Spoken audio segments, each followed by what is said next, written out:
In our top story tonight, we are clearing up the confusion, or we're going to try to, about what to do if you're exposed to COVID-19 because the rules have been changing. Yeah, the CDC shortened the recommended quarantine period from 10 days to 5 days, and now they have added testing to the recommendations as well. So, with kids headed back to school, we asked 6 News reporter Andrew Moore to get you some straight answers.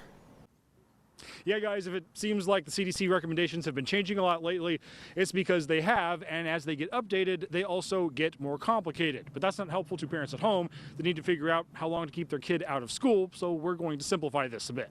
The CDC is now calling quarantine and isolation two different things, and you could spend hours making a flowchart with all the additional information. But you can also boil this down to two basic situations. One, if you or your kid were possibly exposed to COVID, stay home for 5 days and wear a mask for 5 more days just in case. If you don't have any symptoms, that's the end of it. If you do have symptoms, get tested. 2, if you test positive, it's mostly the same rules over again.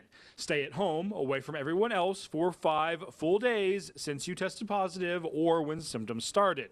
Once you are symptom-free, wear a mask for an additional 5 days just in case. Unfortunately, that would mean if you stayed home for 3 days and then tested positive, the whole 10-day process would start over again. But the CDC is still pleading for people to get that test so they know if they could be contagious. Stay home when you're sick and take a test if you have symptoms or are looking for greater extra reassurance before you gather with others.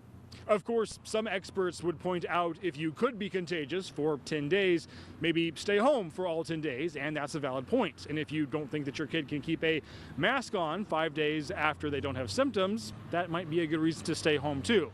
But for those who need to go to work or need to send their kid to school, if they have no symptoms, masks can still be a good option. In Temple, Andrew Moore, 6 News. All right, I think what we got from that was, when in doubt, common sense. Common sense. All right, so.